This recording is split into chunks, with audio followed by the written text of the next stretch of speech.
kami kembali. Yari. Selamat datang di konten spoiler. Jadi kalau kalian gak suka konten beginian, silakan close video ini. Tapi jika Anda semua gak masalah di spoiler, siapkan cemilan, pasang posisi rebahan, dan mari kita mulai videonya. Juragan. Hari telah beranjak malam, dan di sebuah gedung yang Tiel tempati, dia sedang menatap dunia luar seolah-olah sedang nunggu abang tukang bakso lewat. Tapi bukannya cilok atau batagor ya, namun yang muncul malah retakan dimensi. Dan dari dalam retakan dimensi itu, nampak biji logam mulia bercahaya muncul. Ya, itu adalah fragmen ketiga milik Tiel. Lantas bocil ubanan dan fragmennya saling bertegur sapa. Sebelum pecahan ketiga masuk ke tubuh ini, Tiel berkata, "Aku akan memberimu laporan singkat sebelum menyerahkan tubuh ini." Di antara para manusia ada yang memiliki kekuatan sihir. Mereka di sini dijuluki sebagai hunter. Oh ya, kau juga harus waspada karena dari beberapa hunter ada yang memiliki magic power dalam jumlah yang sangat besar. Mereka disebut hunter peringkat S. Selain itu, terdapat sebuah anomali yang mungkin bisa berkembang melebihi hunter rank S, dan ku minta padamu untuk menyingkirkan hal tersebut.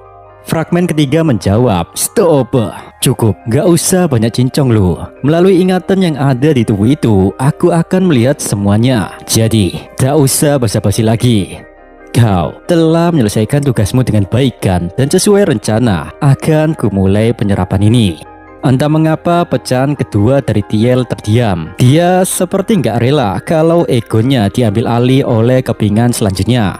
Lalu fragmen ketiga mendekati pecahan kedua dan bertanya, "Ada masalah apa kok diem, Dek?" Sejenak dalam diamnya pecahan kedua bergumam, Kenapa aku merasa sedih?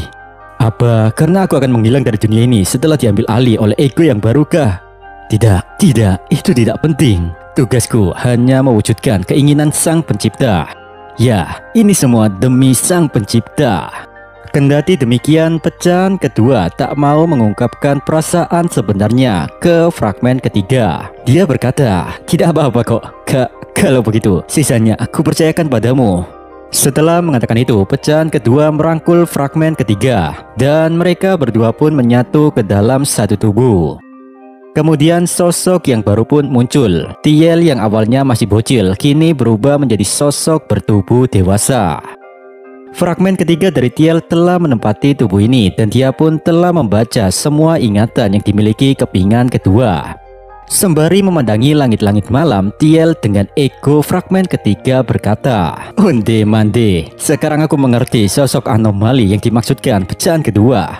Aku tak menyangka ada makhluk yang mampu menggunakan kekuatan itu selain Sang Dragnes. Kendati demikian, keputusan terakhirmu itu salah lo, pecahan kedua. Menurutku, daripada menyingkirkan anomali tersebut, alangkah baiknya kita mengubahnya menjadi pengikut setia. Karena dengan begitu, kita nanti bisa membuat pasukan seperti Sang Dragnes." Panel kemudian berpindah ke rumah MC kita. Selesai mandi, Suho duduk di sofa dengan menghela nafas panjang. Melihat itu, Beru pun bertanya, "Monars muda, Anda terlihat sangat bingung. Sebenarnya apa yang mengganggu pikiranmu?" Suho pun menjawab, "Begini Beru, aku baru saja dinasihati oleh pamanku sangat lama.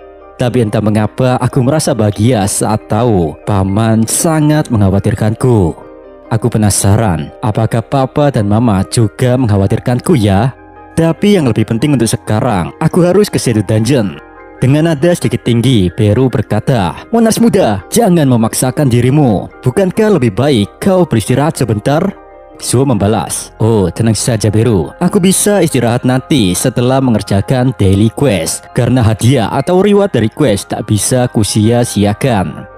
Sesampainya di Shadow Dungeon, Suho sangat terkejut pemirsa saat memeriksa status windownya, yang dimana jendela status itu mengatakan bahwa daily quest telah dihentikan karena semua monster yang ada di sini telah dihabisi. Membahas hal ini, Suho pun bertanya pada rekan-rekannya. Lantas Esil dengan muka murung berkata, "Suho sama, dalam semalaman ini Amut memburu dan menghabisi para goblin yang ada di sini." Kendati demikian, seolah bangga dengan apa yang dia lakukan, Amut tertawa. Hahaha, tak usah murung begitu Monars muda. Aku hanya membersihkan wilayahmu dari bawahan Tarna. Dan jangan khawatir, aku tidak akan menghabisi manusia sesuai janjiku. Sontak penjelasan Amut itu membuat MC kita semakin bingung. Dia berkata, hancur sudah harapanku. Tanpa goblin, tanpa daily quest, maka aku akan sangat sulit berkembang. Mendengar keluh kesah Monars muda, Amut pun berkata, jangan murung begitu dong. Kalau kau mau, aku bisa melatihmu agar menjadi lebih kuat dari sebelumnya. Suho membalas, apa kau serius, Amut? Tuan Kadal menjawab, dengarkanlah, dulu aku juga lemah, tapi sekarang ya beginilah. Oleh karena itu, aku kini mengerti cara berlatih yang efektif. Monars muda, aku akan menjadikanmu petarung yang kuat. Di saat bersamaan muncul notifikasi dari sistem yang bertemakan pelatihan untuk menjadi petarung yang tak terkalahkan. Melihat notifikasi tersebut, Suho bergumam, "Nani, muncul daily quest yang baru. Ya, mana mungkinlah aku menolaknya." Baiklah, kalau begitu aku terima questnya. Oke, saya lihat dulu misinya. 100 kali push up, 100 kali sit up, 100 kali squat, dan lari 10 km. Jadi inikah cara untuk bertambah kuat? Sangat meragukan. Menanggapi kekecewaan Suho, Amut berkata, ya kau benar. Jika latihannya seperti itu, kau tak akan bertambah kuat sepertiku. Maka dari itu, lakukan quest yang diperintahkan oleh sistem tersebut, tapi sambil menggendongku. Seketika itu juga quest pun dirombak lagi oleh sistem, di mana Suho harus mengangkat tubuh Amut sambil melakukan push up dan lain-lain. Tentunya quest nggak ngotak ini membuat Suho terkejut. Nani, mana mungkin aku dapat melakukan semua itu sambil mengangkat tubuh raksasamu? Amut menjawab, iya, jujur saja sih, pastinya sangat sulit untukmu jika tubuhku sebesar ini. Tapi jangan khawatir, karena telah melakukan eksperimen gila kepadaku, di mana aku telah dihancurkan dan disembuhkan berkali-kali hingga tak terhitung jumlahnya. Berkat hal itu, kini aku memperoleh kemampuan untuk mengontrol ukuran tubuhku. Nah, kalau tubuhku seukuran denganmu, jadi masalahnya selesai kan? Tunggu apa lagi? Sama, mari selesaikan questnya. Terkejut dengan fenomena ajaib di depan matanya, Suho cuma bisa terdiam penuh tanda tanya. Kendati demikian, MC kita mulai bersiap dengan posisi push up-nya. Sambil membaca notifikasi terbaru dari sistem, Suho bergumam, syarat bond skill bersama Amut masih belum terbuka karena perbedaan kekuatan kita. Meskipun begitu, aku tak menduga jika seorang rekan bisa memberikanku sebuah quest. Ya, pokoknya mantap sekali baby. Namun kegembiraan Suho lenyap seketika saat tubuh Amut ada di atasnya. Apa ini? Ternyata MC geprek itu nyata ya adik-adik. Sambil menunggangi, sambil menduduki badan Suho, Amut berkata, oh ya, aku lupa mengatakan padamu Monars muda. Memang aku bisa mengubah ukuran tubuhku, tapi tidak dengan beratnya. Di sisi yang lain, Beru, Esil, dan Grey tanpa khawatir dengan MC kita. Mereka bertiga merasa kasihan kalau Suho sama harus menjalankan quest yang sangat mengerikan ini. Kendati demikian, di situ MC kita tak menyerah begitu saja. Dia sekuat tenaga mengangkat Amut dengan push up-nya.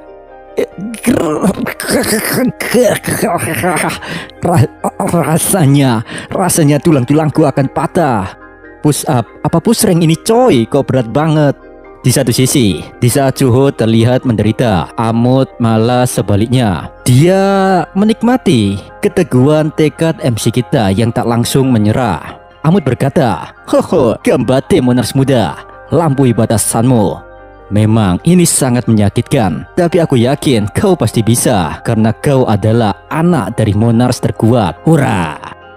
Cerita berpindah di Korea di sekitar dungeon tipe lapangan. Terlihat di dalam bangunan tua terbengkalai, di situ ada Miss Bern yang berteriak kesakitan saat tubuhnya dibakar dalam sebuah tabung. Dan di situ juga ada Lee Min Chung yang mengawasi kegiatan ini. Dia berkata, sepertinya pembakarannya berjalan sesuai SOP pembuatan Stardust. Tapi ngomong-ngomong, sampai kapan aku harus mengamati ini?